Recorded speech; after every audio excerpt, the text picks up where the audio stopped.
Hi, and welcome to The Snooze Button. My name is Neil Headley. Big week here on The Snooze Button. First of all, this week marks the premiere of a short version. The episode that you're about to listen to is over a half an hour in length. However, starting today, you can also get a 9-minute sort of highlight package that we are calling the Snooze Button Express. It's already available on Apple Podcasts. Google Podcasts hasn't quite come around yet. However, you can find the short version if you head to our website, which is thesnoozebutton.com. And as soon as Google Podcast has their act together with letting people know that we're out there, we'll bring you up to speed on that as well. Our guest this week is Dr. Conor Heneghan. He is the lead sleep researcher at Fitbit. Now, if you heard our episode with Dr. Michael Grandner from the University of Arizona, you know that we got into an in-depth conversation about sleep trackers and my intended goal for not only the podcast, but the book that will follow. And he told me at the time, Michael did, that a Fitbit is going to do a more than adequate job of being able to track changes in my sleep. And so letting me know whether or not the things that I'm going to be trying over the next several months are actually having an impact, positive or negative, on my quality of sleep. So with that in mind, we wanted to touch base with the people at Fitbit and get an update on where the technology from their perspective is, including things like best practices, some interesting ways people are using their Fitbits, kind of a roadmap for the future as well. Just a lot of different ground that we cover here, including an in-depth analysis that Conor did of my Fitbit data. I opened my account to them and I said, here, go ahead and download as much of my information as you want and do some analysis. So we get to hear Conor dive into my numbers a little bit as well here. So without further ado, Dr. Conor Heneghan from Fitbit. First of all, thank you for making time for this today. I appreciate the help. Yeah, it's great to meet you, and thanks for interest in our work and interest in the area of sleep in general. It's wonderful to have people who are enthusiastic. Well, and we'll get to that in a second too, because you just touched on something that I find interesting about the attention that sleep is suddenly getting and how overdue that is. But before I get to that, there is one official piece of business I have to take care of, which every guest on the Snooze Button gets the same first question, whether they're a world-class neuroscientist or the lead guitarist for a rock band. How did you sleep last night? I slept reasonably well. I had 6 hours and 19 minutes of sleep, according to my wonderful Fitbit device. I got a sleep score of 74, which is about average for the Fitbit population. So it was pretty good. I'd like to sleep a little bit more, but I have a long commute in the morning, so I have to kind of stick to a tight regime, go to bed at 10 o'clock and get up just after 6 in the morning. So do you find the same thing that I do when people start talking about sleep hygiene and they start talking about, if you want to make sure you get this many hours of sleep, then you need to go to bed at this time. Do you find it as difficult as I do to sort of wind the clock back in terms of when you actually go to bed? Because if you're going to bed at 10 o'clock, yet it sounds like you got less sleep than you wanted, somebody, the people that I'm used to talking to lately in the sleep world will go, well, just go to bed earlier. But for some of us, that just doesn't work, right?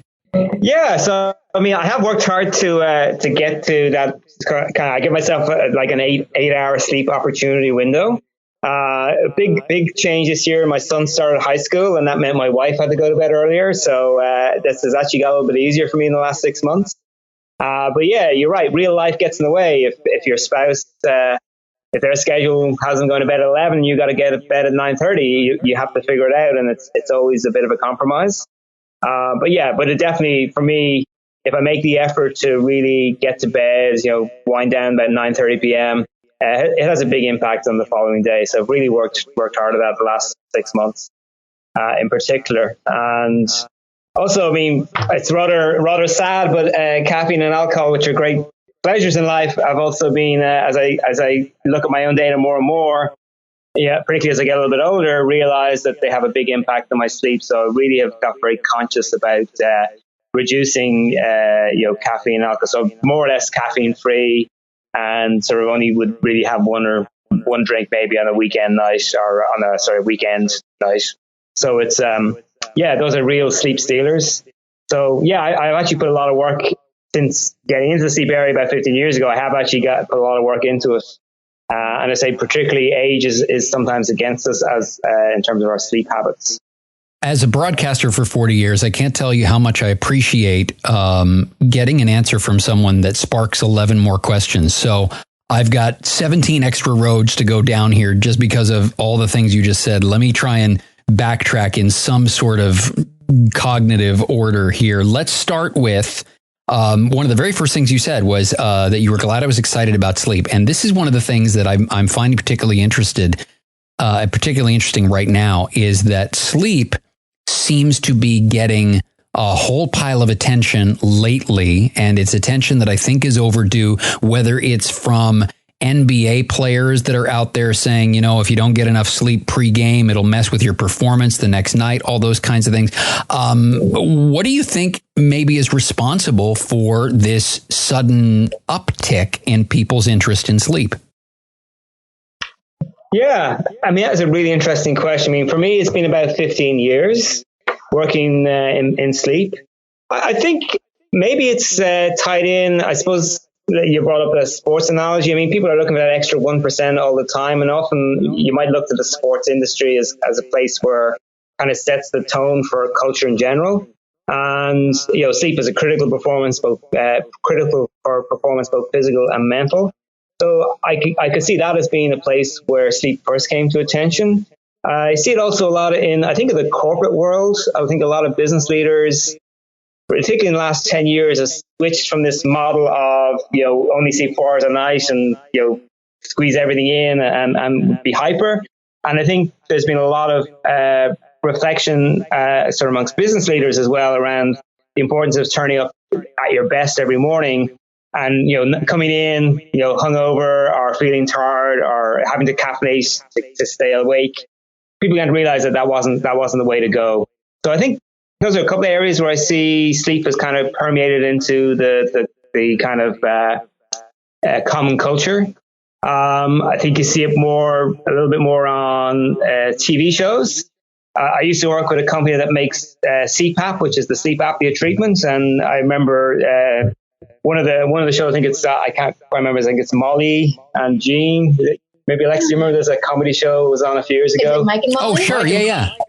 Mike and Molly, where I think Mike is a sleep apnea sufferer, and like that sort of thing brings it mainstream. That it's brought into a sitcom that people can. It's not just like this strange thing that no one ever talks about. So I think there's definitely been upticks in lots of different areas in culture, which have made sleep more relevant and more interesting for people. Yeah, sleep was never going to show up in an episode of 24. I'll tell you that right now, with Jack Bauer swooping down on the terrorists. But hold on, first I got to grab a nap. You mentioned when I asked about your sleep, and actually let me backtrack for a second and in the interest of full disclosure, talk about how you and I are even sitting together right now, is that I've been a Fitbit customer since day one. No one has put any money in my hands to tell you that. That's just the truth. Ever since the very first Fitbit came on the market, that's been my thing. That's been my go-to sleep tracker. I was talking to my friend and yours, Michael Grandner from the University of Arizona, and an episode or two of the Snooze Button ago, we were talking about wearables, and that's a thing Michael's very passionate about. And I told him about this journey that I'm on to try and get better quality sleep. And he said to me that, you know what, the Fitbit, and at the time I had a Versa, he said, your Fitbit Versa is going to do a more than adequate job of telling you whether or not there are measurable differences in your sleep based on all these little experimental hacks and tricks and things like that you're trying.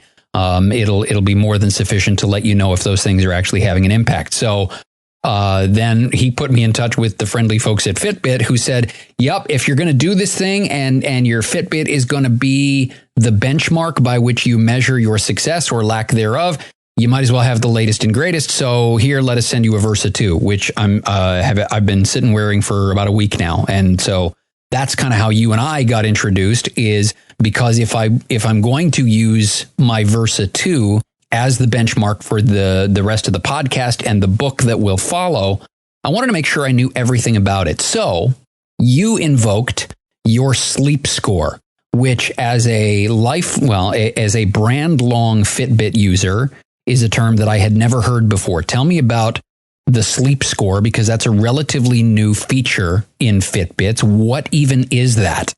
Yeah, the sleep score was basically to respond to customers who were saying, we love all the detail you give us. So as you know, in a Fitbit device, you can measure your duration of sleep, how often you woke up, how much light sleep, how much REM sleep. So there's a lot of data, and it's fascinating. It's great to look at the graphs. But people said, hey, can you give me a single number that at least summarize it all so I know, roughly speaking, what was my overall quality of sleep for that night?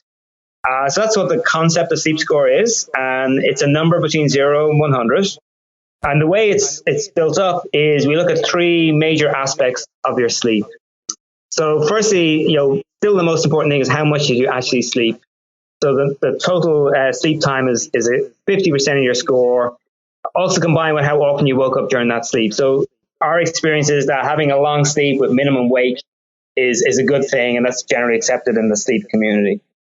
The second part of the sleep score, which is 25% of the score, is the relative distribution of your deep and your REM and your light sleep. So as you probably picked up from your own reading experience, deep sleep is very important because it's where you have physical restoration. You get human growth hormones secreted more during that period than any other. REM sleep, which is also known as dreaming sleep, is also critical primarily for mental function. So sleep scientists in general recommend getting as much deep sleep as you can is a good thing. Typically, you're going to get between 10 and 20% of your sleep will be that particular form of sleep. And REM sleep is also important. And in that case, there's kind of a sweet spot, which might be between, say, 15 and 25% of your night. So what we do with our sleep score is we look to see where you fit in those ranges relative to your age and gender. And if you're in the kind of the optimal zones, we award the maximum marks. Then the final part of your sleep score is, we call it the restoration. And what we did there is, over the last few years, we've experimented with various physiological metrics to see how they correlate with your sleep quality. So what we discovered is that basically, in the ideal world, your heart rate will slow down at nighttime to near its sort of base rate. However, if you're stressed, or if you've had too much caffeine, or had too much alcohol, your heart rate will often be elevated during the night, and that leads to poor sleep quality in our experience. So part of the restoration score is, what does your heart rate do during the night?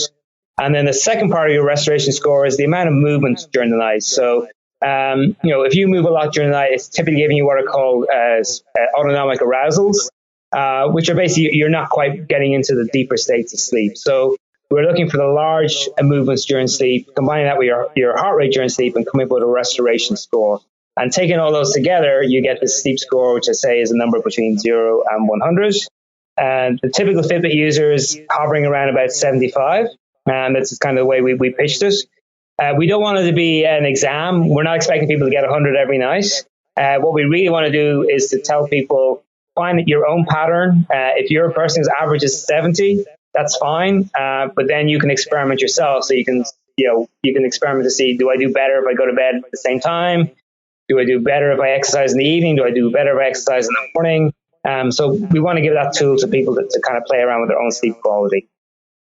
Okay, so now I'm going to put you on the spot. I want to know, because you're a sleep expert, you're one of the people that I assume helped develop what says what out of the Fitbit data. What's the best sleep score you've ever gotten? For me personally, I've got an 89. So never quite cracked the 90s. But it's starting to sound like golf, isn't it? A little bit, yeah. I think I've got I'm quite a twitchy sleeper, so I think I have a little bit of the kind of periodic leg movements. I think you discussed with me prior to this call, which I think might be impeding me getting into those higher numbers. So do you wonder if, I mean, I've seen this happen. I just don't know how much it's part of the experience for Fitbit, in the larger picture. Let's talk about the gamification sort of the sleep score, because I'll tell you what happened with my wife and her Versa is it was this funny thing that would happen where she would wake up feeling refreshed and feeling like, wow, I got a great night's sleep. And then she would look at her Fitbit numbers, and her Fitbit numbers would be like, well, you didn't get very much deep sleep, and most of your sleep was then, N1, like light sleep. And then she'd go, yeah, that's why I feel like crap today. And I'd look at her and go, wait a minute, 10 seconds ago, before you looked at your data, you said you felt great. What's going on? Do you find that people do that? They kind of gauge their day by what the data says they did last night? I think I've had a few anecdotes of people, particularly around deep sleep. People get only 20 or 30 minutes of deep sleep, they're concerned and they feel like they're not going to be refreshed that day. So yeah, I think it can happen. Just to kind of roll back a little bit, how do we actually develop this? We did literally went out, we did exactly the experiment you did, but we did it at larger numbers. We actually asked people exactly, how do you feel? What's your mood? What's your energy level within half an hour waking up? And that's how we kind of correlated it back to these factors. So, I think at a population level, we're pretty confident that it makes sense. But there's definitely going to be outliers where, some people, for whatever reason, they will respond differently to different stages of sleep. So, well, and for people who've been to a sleep lab before, that's part of the process too, right? You wake up in the morning from your sleep test and you fill out a questionnaire that talks about, here's how groggy I feel, here's how alert I feel. You go through that exact same process in a laboratory setting too. Correct. Yeah. And that's very much, very important. That there's one of the kind of big mysteries of sleep, which you might have picked up from previous discussions, is the perception of sleep and the objective measurement of sleep are often quite different. That's particularly the issue around insomnia. People who are insomniacs will often claim that they, didn't sleep at all, or they only slept a few hours. You bring them into a lab and it turns out that their actual objective sleep time is maybe only 20, 30 minutes less than a, let's say, quote unquote, normal sleeper. So how you perceive your sleep is still really not very well understood. So I can definitely see the case where their perception of their sleep can be very easily swayed by either telling them they slept badly, telling them they slept well, some new number, some new information. So it's a very interesting area.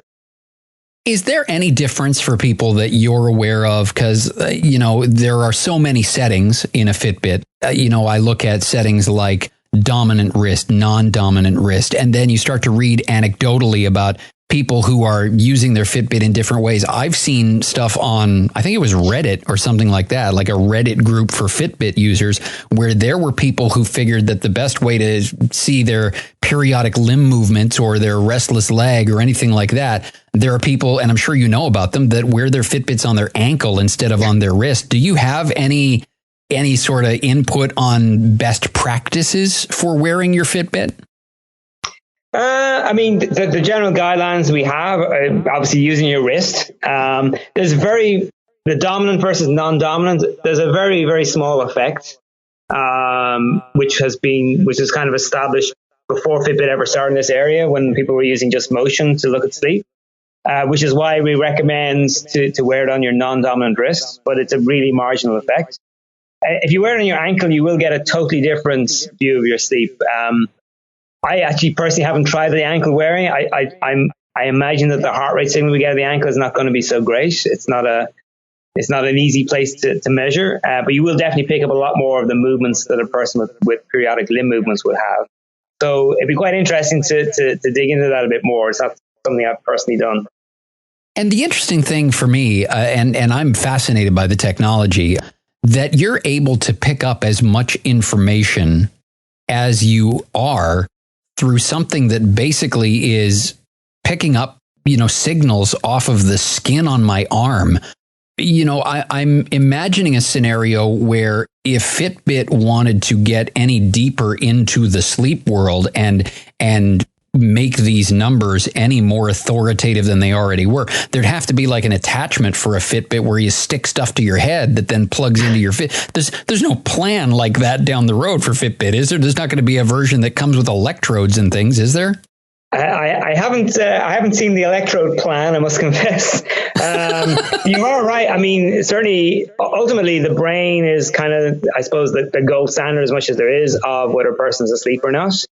So, yeah, there have been products in the past, and I think there's still some products where people are wearing nightcaps or they're wearing visors and so on. My personal experience of that was it's probably not something I would do every night. I'm not particularly comfortable with something on my head. But yeah, that's certainly, in terms of if you want to add to the sensor set, the brain wave is a good place to go. If you could have, the breathing signal is very interesting. If people were willing to wear things like stick on mustaches under their nose and we could pick up their breathing, it would be fascinating. Fitbit is very much, obviously we want to create a great user experience. So I can't see us doing the stick on mustache in the near future, to be honest. Yeah. But I'll keep you posted. Yeah, exactly. No, I mean, and like I say, I mean, for something that is getting its data from being something that's ridiculously comfortable to wear, and if you wear a watch to bed that isn't already a Fitbit, it's no different. I mean, the amount of data that comes back from this thing is amazing. And one of the conversations that I had with Michael Grandner, sort of one of the central points that he kept coming back to was, listen, if you need, underscore the word need, more granular data than you're getting back from your Fitbit, you need to go to the doctor. Mm-hmm. Yeah, I mean, that really, for me, sort of on a personal level, why do I work at Fitbit? Why do I enjoy it? I mean, best case scenario for me with our products is people who have real sleep problems. The Fitbit kind of gives them that warning signal, that kind of hints that something's not quite right. So let's say, sleep apnea be the most common in some ways of sleep disorders. We want to basically be able to give people a heads up that there's something potentially not quite right, but then we very much want them to talk to a medical professional about it and get the detailed information. As you know, you've probably been through a sleep lab yourself. Like doing a sleep lab it's not it's not trivial. It's quite disruptive to your routine. You got to spend a whole night there. But it's worth it if you're going to face into like a lifetime of treatment for something like sleep apnea. You really want to make sure you get the best information on that one-off basis. But the great thing about Fitbit is you can wear it night after night, and you can get those signals of what's going on long term. And also you can track changes. So, for example, people with sleep apnea but with very mild cases, they might be recommended to lose weight. And where we'd like to get to in the future is to be able to give those type of people feedback on how their sleep quality is changing and hopefully improving as they lose weight. Well, and when you went through sort of the analysis that you did on my data, just to give everybody listening kind of the background on this, obviously with my permission, Conor and his folks downloaded about 5 months worth of data from my Fitbit and analyzed it. And you got a pretty thorough picture of what's been going on with me until you got to that inexplicable spike, which I then kind of clarified for you in an email later. But I mean, you've got a pretty clear picture of what's going on with me from the data that you've been able to glean from my unit. Yeah. So thanks very much for allowing us to look at your data. As you say, as you know yourself, I mean, our device has been kind of saying you've been getting consistently maybe between 200 and 250 minutes of sleep. So that's 3 to 4 hour type range for quite from May through the beginning of October. And then we saw this amazing increase up to close to just below 6 hours. So that was I was intrigued to know what was going on with that, because it's a pretty dramatic change, much more than we would see sort of in a normal user. And obviously we also saw a lot of your schedule is pretty tough. We can see a lot of early rising, a lot of variable bedtime. Fortunately, it seems like you get the chance occasionally on weekends to catch up a little bit. But even then, it sounds like for you, a lion is staying in bed till 7 a.m., if I understand correctly.